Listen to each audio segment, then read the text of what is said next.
Okay, welcome back to Dragon Ball Z Anime Review Part 6. This we're reviewing one of the shorter sagas of the series. I kind of figured it out though. This is actually, you might consider this to be the fourth shortest saga of the series, though it's part of a three-way tie along with the two sagas that lead into the debut of Majin Buu. Now, interesting factoid about this particular saga, the Garlic Jr. saga. Couple interesting things about this one. It is the only saga of the series that's a follow-up to one of the films. Yes, the only one. Second, the reason why this saga exists. But I heard the reason why this happened because at the time, the Dragon Ball manga was on a break. So, I guess they figured though, do this quick little saga. It's only 10 episodes. And here's the thing. They do bring back, now in case you're wondering, is there new characters introduced in this arc? In actuality, there is I would say one, and that's Marin, Krillin's smoking hot girlfriend. By the way, when Krillin first shows up, Gohan thinks he's Hobie Pumpy Bogart. Oh, I forgot to mention this. The outfit that Bulma and Yamcha wear in the end of the previous arc. Yeah, I kind of figured things. Oh yeah, those are Miami Vice style outfits. Yeah, and pretty much Krillin starts wearing that even after basically doing an impersonation of Humphrey Bogart, and again this smoking hot woman to be his girlfriend. Marin does, in case you're wondering, what does she do in this saga? Very little. I'll get to that. So, Gohan is simply just relaxing and then he's pretty much just seeing Krillin as meet Marin for the first time. Yeah, Marin is a character who's a ditz and calls Bulma and Chi-Chi old ladies. When she first meets Chi-Chi, she calls her a grandma. Okay, that doesn't sound right when it comes to Chi-Chi. Chi-Chi is pretty much in her mid-20s. She's still a very beautiful woman her age. She is not a grandmother.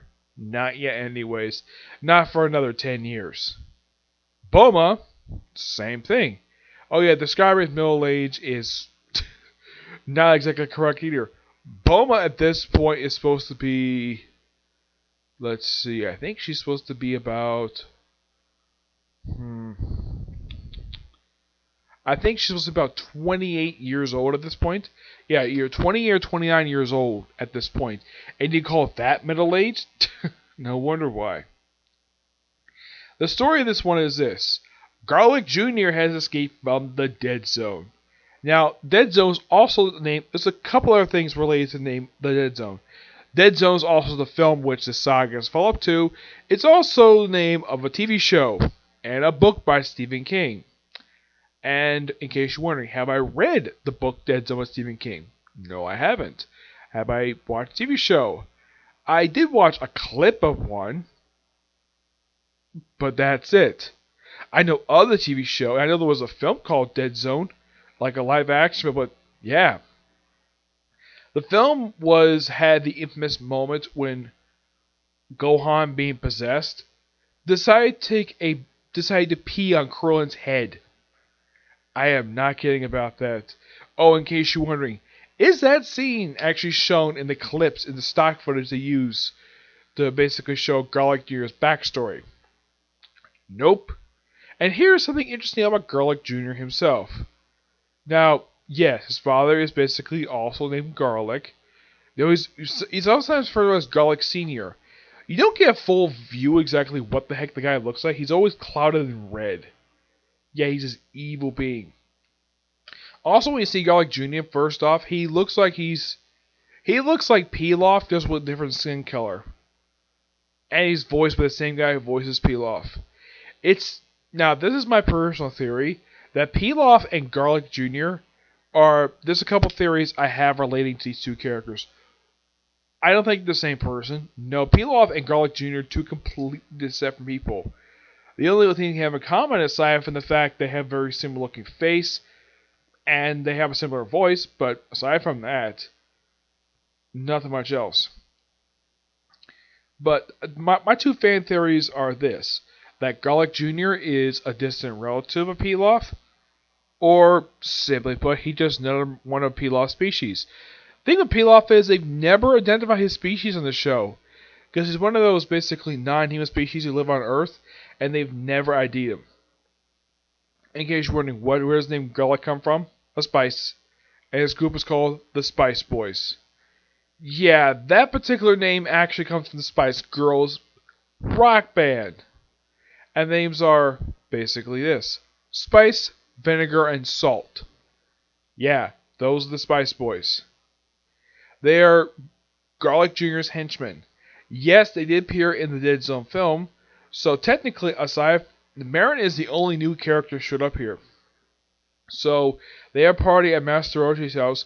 What the party is, they don't really say what it is. Aside from the fact that she introduces Marin to everybody, nobody likes her because of how much of a not nice person she is. Aside from being a smoking hot woman, she apparently is not a very nice person. Of course, Gohan decided to sneak out of the house because apparently he couldn't go to the party, so I think he basically needed to study. So he brought on Icarus, which I think was the character he got previously, because I have been watching the series. I think he got Icarus, my guess is way back in the pilot, or at least prior to the start of the series, because if you just watch the anime and never seen the movies, you're like, who the heck is this character Icarus, and why does it look like Spiral? You're thinking Spiral. Yeah, for the video game. He's a spitting image of this character. Though I think this actually came about a decade before the first game came out for the PlayStation back in the late 90s. So yeah, flies up to the Route House. As for Garlic Jr., somehow he gets out of the Dead Zone. Oh, in case you're wondering how does he get there, it's actually explained. Well, watch the film. Basically, Gohan kicked him in there, or basically headbutted him right to the frickin' Dead Zone, which they describe the Dead Zone as this black place with no light, and yeah, it's like walking around pitch black. And he said he was there for 10 years, which honestly makes no sense. And my guess is 10 years must have passed by inside the Dead Zone, because I think in terms of show, they probably had about 2 years pass by from their perspective. And apparently the only people who remember Garlic Jr. is Gohan and Piccolo. Apparently, Krillin doesn't remember him at all, despite that him being in the movie. The movie itself is, from what I remember about it, it's supposed to take place before the events of the pilot episode, but there's inconsistencies with the movie. For one thing, Goku makes the same note for Piccolo that he trains very close. And second, well, after Gohan married Chi-Chi, he didn't see his friends for about 5 years when he had his reunion. Oh yeah, and Krillin never officially, he did see Gohan, but he never officially met him, which does also kind of contradict basically what happened in the pilot episode of the series when Gohan first met Krillin. Yeah. So basically, our journey spends his black, like pretty much what the first thing you do: go to the Kami's lookout, take Kami and Mr. Popo hostage, and release this black water up across the planet. In case you're wondering for this particular saga, how long is this water in effect for?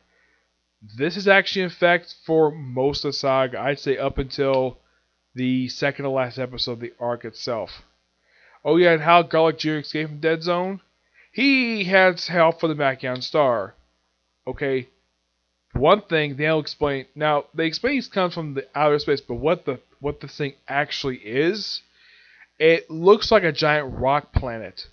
What is on the planet is never explained. Just, let's just have Garlic Jr. show up. Now, I'm not sure why they picked, of all films, the Dead Zone to follow up on. I mean, at that point, they could have picked several movies to do a follow-up on, but no, they chose the Dead Zone. The first film. Excuse me. Yeah, so he gets unleashed. They don't show him being released, but he gets released. So, he unleashes the water on the thing, and basically he goes looking for Gohan. Gohan shows up at Roshi's place, and everybody's been infected except for Piccolo, Krillin, and Marin. Krillin and Marin actually have a good reason why they're not infected, because they were actually underwater. Gohan was in the air when this happened, like above, basically, Piccolo, my guess is the reason he wasn't. He probably didn't get it, probably because it never reached him.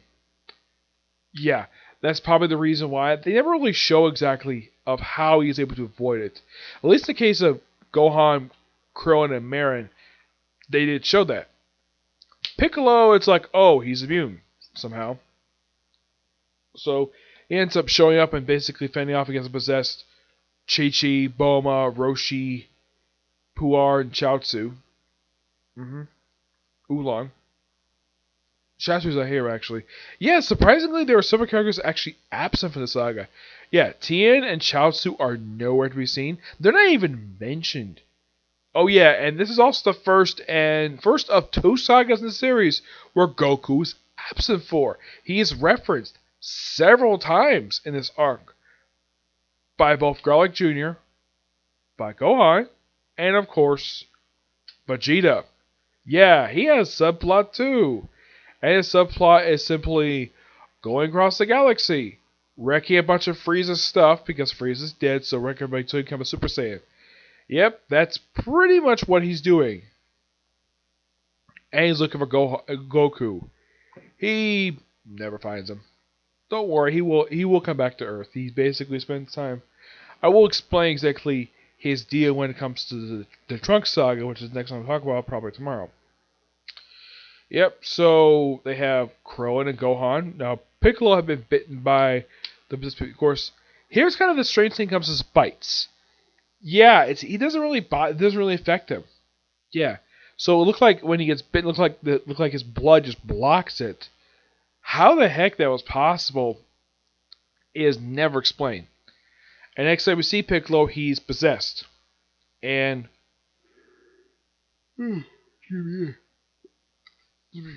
yeah, so Krillin and Gohan go to Kame's Lookout, and first they build the Spice Boys at Kame House, and then they go to Kame's Lookout to battle them again. This lasts for a pretty good period of time. Excuse me. And also, Garlic Jr. throughout most of the saga, aside from being main antagonist, he does, aside from leashing to Blackwater, he does nothing. And I mean nothing. He just sits on his throne the whole freaking time.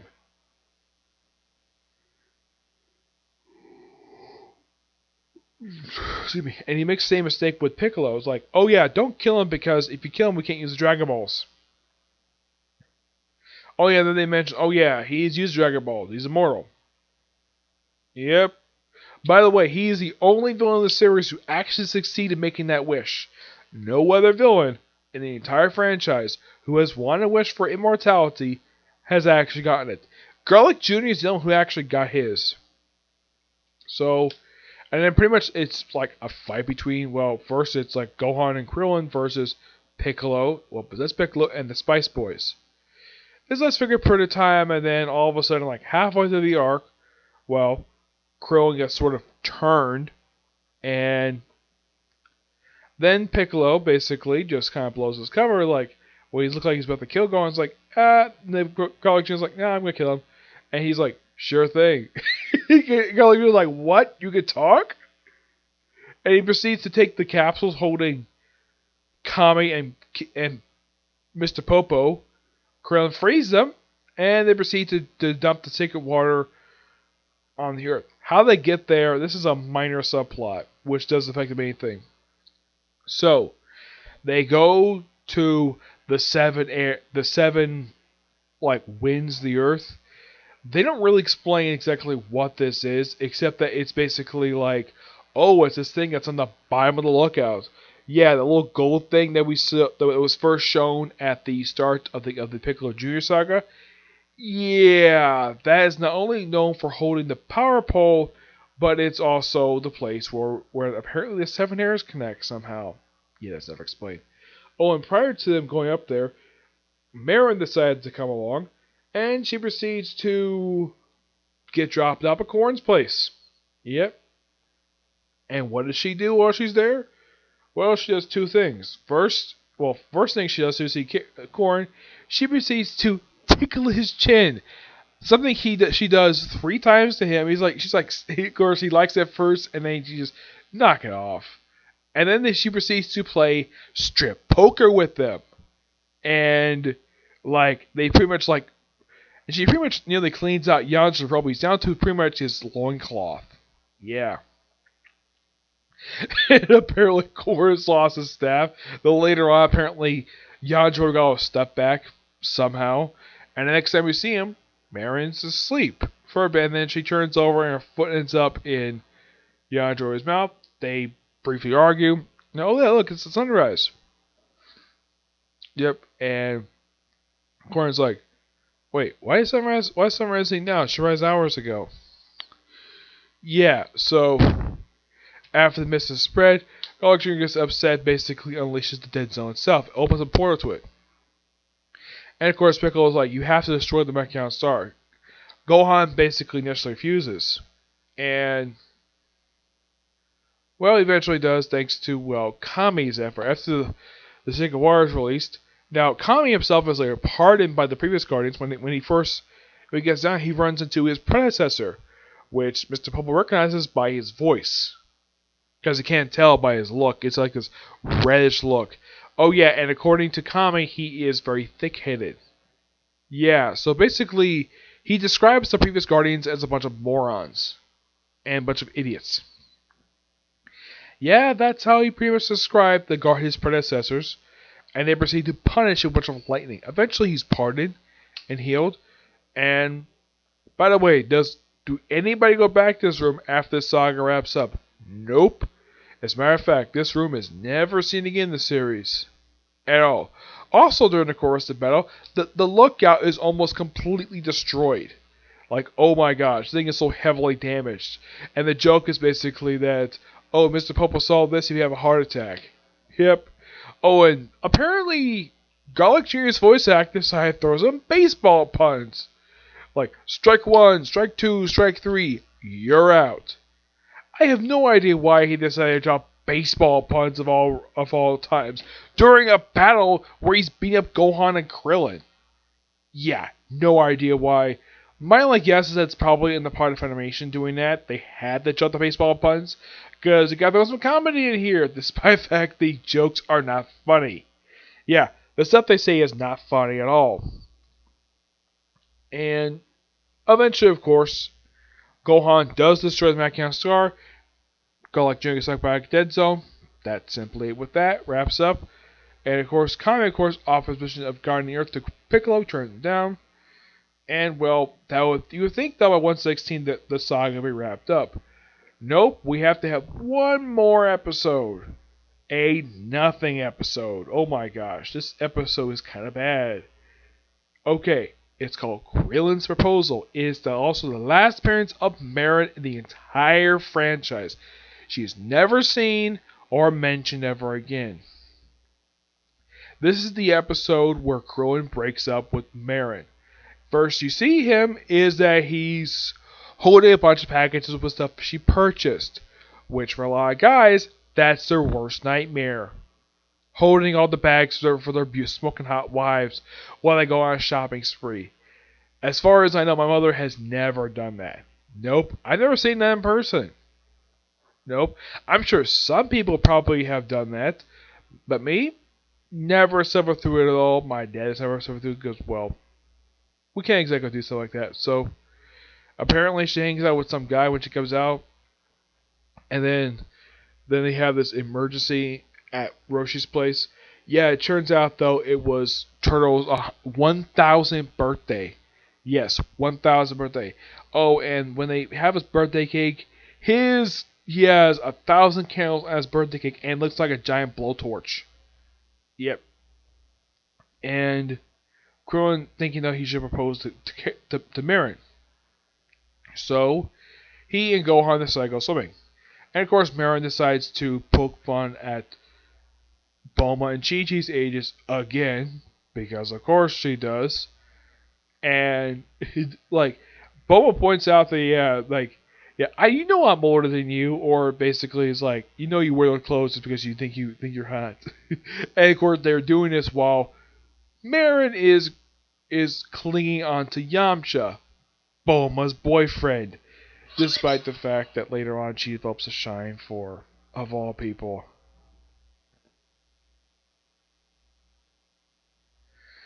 Vegeta. Oh, don't worry. This evaluation doesn't last much longer. Yep.